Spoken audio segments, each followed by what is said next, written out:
Starting in Jujutsu Kaisen 0, we learned that there were 4 special grade sorcerers.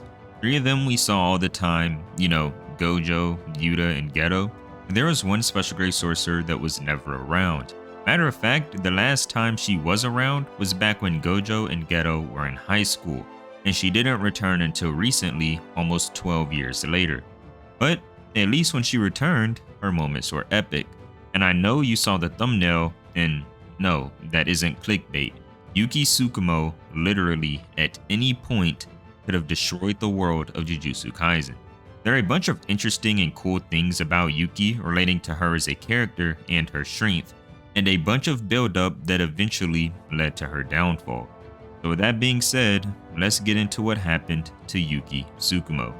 First, I want to say if you enjoyed JJK content, then I'd really appreciate it if you could leave a like on the video and subscribe to the channel, as I do post videos every other day on different topics you guys give me and a few I come up with on my own. With that being said, let's go. Our first time seeing Yuki was in the flashback arc where Geto is sitting on a bench 1 year later after the Toji incident, and as Geto is sitting there, Yuki comes up to him and sparks a conversation.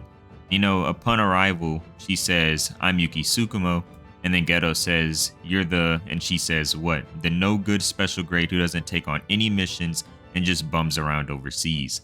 I already know that there's like this image of Yuki from the Jujutsu High where they just view her as this no good special grade that basically does nothing. But she says shortly after what she's actually doing, and she tells Geto, "I'm not lying when I say we don't see eye to eye. What they do here is treat symptoms. What I want to do is get at the root cause." And Geto asks, "What do you mean, like the root cause?" And when she says, "I don't want to exercise curses after they appear, I want a world where curses don't even exist."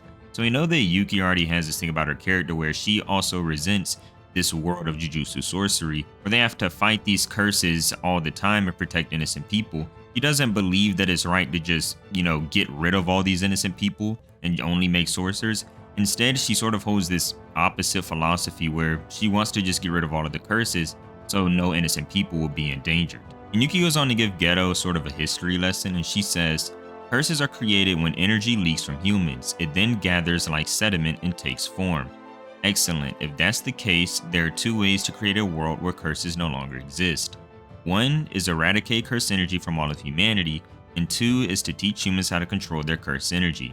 And she says the first one is actually not a bad idea, and there's a model case for it. And Geto says a model case with, a sort of grim face because he knows who she's talking about, and she tells him someone you're familiar with, Toji Zenny. There have been several cases where heavenly restriction has reduced a person's curse energy to normal levels, but to eradicate one's curse energy completely, I've searched all over the world and he's the only one who's ever done it. So not only does this give us more backstory on Toji, Yuki sort of lets us know that Toji is the only one of his kind in the world, but there's also more backstory on Yuki herself, as we know that she does just travel the world doing research, which is something interesting about Yuki that we don't see any other Jujutsu sorcerer do. She's the only one who's sort of a scientist in a way. You can say this because she's the only one going around the world trying to find a solution to the problem that is cursed spirits. You know how Geto eventually went insane? He started this whole war trying to get rid of all these innocent people? That sparks because of what Yuki says next. She tells Geto, "Did you know Jujutsu sorcerers don't give birth to curses? Of course, that's excluding cases where sorcerers become curses after death. The amount of curse energy that leaks from sorcerers compared to non-sorcerers is extremely low. There's a difference in how much we consume and use curse energy because of our profession, but the real reason lies in how it flows through us. For sorcerers, it flows heavily within us. If we're talking in general terms, if every single human became a Jujutsu sorcerer, no curse would ever be born again." To which Geto says, "Then why not just kill every non-Jujutsu sorcerer?" And Yuki says that is an option. In fact, that might be the easiest route. Weed out non-Jujutsu sorcerers and make them adapt to a Jujutsu sorcerer-based society. In other words, forced evolution. Kinda how a bird grew wings, using fear and danger as a catalyst. And Yuki says that she isn't actually that crazy to do something like that. She didn't even consider for a moment that Geto might actually take her words as serious and actually try to make this second scenario become true by weeding out all of the innocent people and forcing evolution. It's like she brings up this evil alternative for the world to progress by saying you can just weed out all the innocent people and just force evolution. so everybody becomes Jujutsu sorcerers, and then she just sort of backs out like, nah, but I'm not that crazy to do it. But it's like she didn't even think for a second that her saying this might actually lead somebody to doing it. And it's sort of like exactly what happens to Geto. Geto takes her words as 100% serious. And as we all know, in Volume 0, he begins to just call people monkeys and he wants to get rid of all the non-sorcerers. But either way, they wrap up their conversation and Yuki hops on her motorcycle, and as she's about to drive away, she says, "As fellow special grade sorcerers, let's all three of us get along. I'll send your regards to Gojo. Oh right, one last thing. Don't worry about what happened with the Star Plasma vessel. Whether there was another vessel or another vessel was born, whatever happened, Tengen is stabilized." And she drives off. So this introduction we get to Yuki is pretty cool. You know, she's this strong, bold sorcerer who isn't around much, but is actually doing the most for the progression of society as she travels the world and researches curse energy. You know, it's also funny how the first thing she says to Geto is asking what kind of woman he likes. You know, since Yuki is Toto's teacher, you know, that's where Toto got it from. It's also said in the fan book that, you know, that scar that Toto has, he got it from training with Yuki. It also says that Yuki is the origin of that preference that Toto has for women, you know, every time that he asks the question. But anyway, let's move on to the next time we see Yuki when she pops up during the Shibuya arc. We don't have to spend too much time on this part since the only thing that happens is a conversation with Kenjaku where she tries to say her ideals once again like she did with Geto, but none of it works because, you know, Kenjaku's ideals have been deep rooted for the past 1,000 years. He has seen the golden age of sorcery, so someone like Yuki isn't going to just come along and change his mindset whatsoever. The most impressive thing Yuki does here is break Arame's ice, and you can take that as you will, but it's not super important as other characters like Kamo and Panda were able to escape the ice as well. But now that all of those things are covered, let's get into the most important part about Yuki and the part we were all excited for, which is her fight against Kenjaku. So the first thing Kenjaku actually does when Yuki comes in to fight him is he says Yuki Tsukumo. She's a special grade sorcerer, but headquarters keeps a tight lid on intel about her curse technique. Or so I thought. I couldn't get any information from the higher ups either. So you know, Kenjaku is sort of wary of what Yuki can do. You know, normally could just go get the intel, but there is no intel on Yuki. Which is another great thing about her character is, not only has she been away for a long time, but she's so secretive that there's not even files on her curse technique. And that is why Kenjaku says, "I think I'll just keep you at a distance," and he pulls out this big special grade curse spirit. So this special grade curse spirit that he summons, he says, it's a special grade curse spirit that uses concepts against curse technique targets. Let's see what you've got. And in response to this, Yuki just balls up Garuda, puts it in front of her, and kicks it so hard that it just flies straight through the cursed spirit. You know, Kenjaku's face is like very shocked. You know, he didn't expect what's happening. And then he sees Yuki running up on him and his eyes get really big. And she just runs up and punches through Kenjaku completely, breaking his arms in half, and he even flies out of the barrier. Kenjaku says she sent me flying until a breach appeared in the circular definition of the empty barrier. Mass is a concept that targets a curse technique. Mass so overwhelming it surpasses anything inside and outside. To which Yuki says, "Yup, that's my curse technique, imbuing virtual mass into myself, Bombaye, and Garuda is a Shikigami that has been turned into a cursed tool by my curse technique. It's the only other target of Bombaye besides me." You know, Kenjaku's trying to figure out what's going on. He says, she hasn't gotten any slower, so can I assume that added mass has no real effect on the sorcerer? Since she can ignore concepts, then none of the high-grade curse spirits I have left after Shibuya are usable. And just by myself, is it even possible to hunt this wild beast? So, you know, he's so afraid of Yuki by this point. He's like, okay, I can't use my curses because he's so strong. So what can I do? You know, Yuki begins to break down Kenjaku as well. You know, he's talking about his gravity technique that he displayed against Choso. And after they think about each other's abilities some more, they both just say, what a pain. Because, you know, it is a pain to fight somebody else that is also very strong. You know, we're talking about two special grade level sorcerers going up against each other. So, of course, it won't be easy. And after they look at each other some more, and Yuki begins to deduce about Kenjaku's abilities, he says, no. Our curse techniques aren't suited for fighting each other, but you still haven't expanded a domain. You're practically confessing that you don't have the faith in your ability to win a domain battle. And after saying this, he opens up his domain, and Yuki begins to yell for Tengen. So the reason she's calling on Tengen is because they had this plan to sort of dump Kenjaku while he's opening his domain. Tengen would try to dismantle his domain while Yuki would go in and beat him up. But, of course that fails because Kenjaku doesn't actually have an outer shell to his domain, so, they couldn't dismantle it. So Yuki, in response, activates her new Shadow Style Simple domain, but is not strong enough to actually fend off anything, as Kenjaku just begins to strip her Simple domain away. And sadly, right after doing this, he actually hits Yuki with a sure hit within his domain, and it hurts Yuki so badly that she's bleeding out on the ground and her arm is completely mangled. And as she's lying there, her Shikigami just appears and she pops up behind Kenjaku.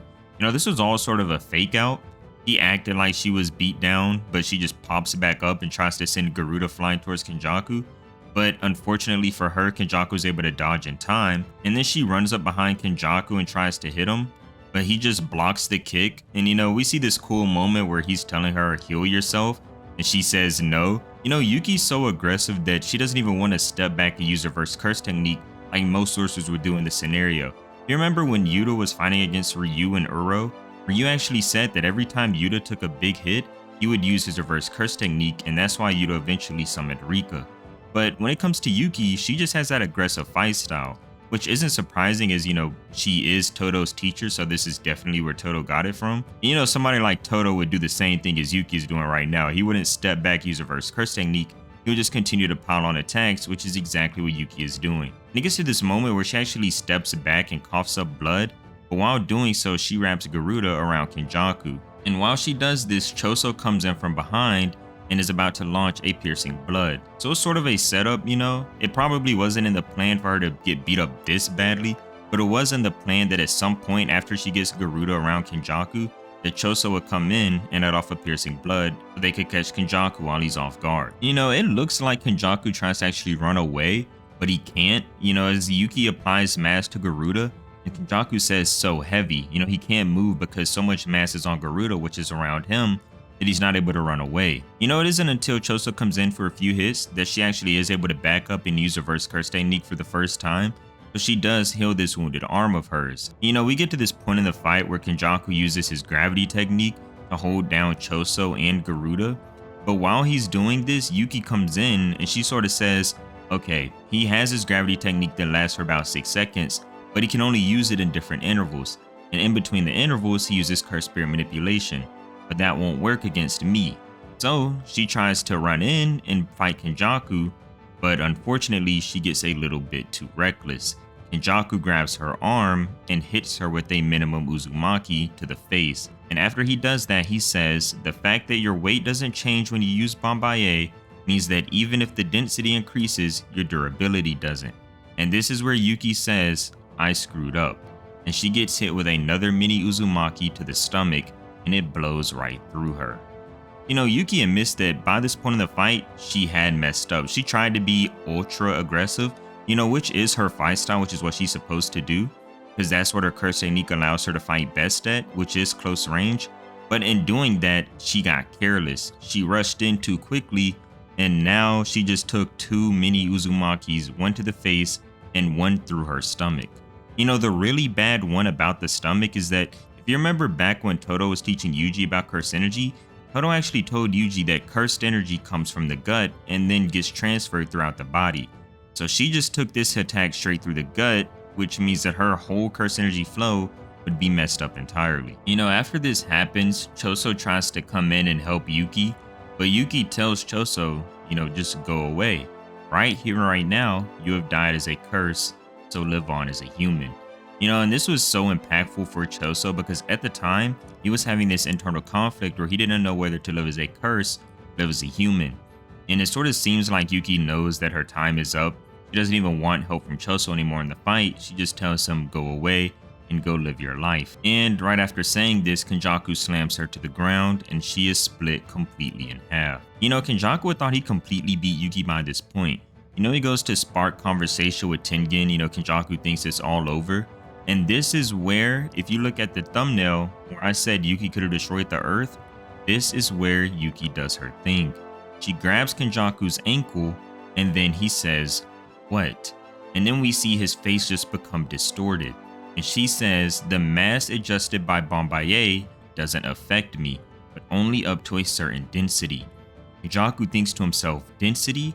If there's no limit to the amount of mass Bombay can add, no way a black hole. Black holes are extremely dense, and their gravity is so strong that not even light, much less matter, can escape. It said if you could create one by compressing the entire Earth to a diameter of 2 centimeters. And then she creates a black hole that starts to suck Kenjaku in, and she says, you control gravity, but aren't you thinking too small? Gravity, mass, time, it all boils down, and then a big explosion lets off in the area, and it effectively seems like herself and Kenjaku have been blown up. Now sadly, Kenjaku does live from this because he has an anti-gravity technique. And after this, Kenjaku says a statement about Yuki's black hole. What Kenjaku says is, it could have blown up the whole world, but your barrier and her will suppressed it, so I have you to thank. That was a fun warm-up. So, the reason that Yuki didn't destroy the world is because, like Kenjaku said, her will suppressed it, along with Tengen. And what Kenjaku means by her will suppressed it is, well, there would be no point of blowing up the world. She loves people who are on the world. Her entire point of researching things about curse energy was for the betterment of the world. So, why would she blow it up? It was bad because of the dilemma she was in. She could make this blast so powerful that she could just destroy everything. But in doing that, not only would she destroy the enemy, but she would destroy her allies as well. So, Yuki was forced to make a small black hole, and ultimately she was the only person to die. The saddest part is, and it is even, sad to say this, is Yuki died probably thinking that she won. She died thinking that she had blown up Kenjaku, and even though she sacrificed herself, the rest of the world would now be safe. And she's the only person now that doesn't know that she failed. In her mind, she was successful and she saved everyone, but in actuality, she failed, and the villain is now even stronger than ever, as Kenjaku has now captured Tengen. This is honestly one of the saddest endings I've seen to any character in Jujutsu Kaisen. At least other characters have these meaningful send-offs, like Nanami passes on the torch to Yuji before he passes on. Nobara sort of does the same thing as well. But Yuki, on the other hand, she died thinking that she saved everyone. She died thinking that she made a heroic sacrifice, even though in the end, she just died in vain. And even though it is sad, you shouldn't dwell on it too much, as Yuki is a hero, and she was very epic for the time she was alive. And she cared so much about the world that she spent her entire life researching the solution to the curse that is cursed energy. And sadly, she was given one of the saddest deaths in Jujutsu Kaisen. Not sad because of the method of how she died, but the fact that she died thinking she was the hero, when in actuality, she lost. And that is what happened to Yuki Tsukumo. If you enjoyed the video, then I'd really appreciate it if you could leave a like and subscribe to the channel, as I post videos every other day on different topics that you guys give me and I feel come up with on my own. Thank you for watching. See you next time.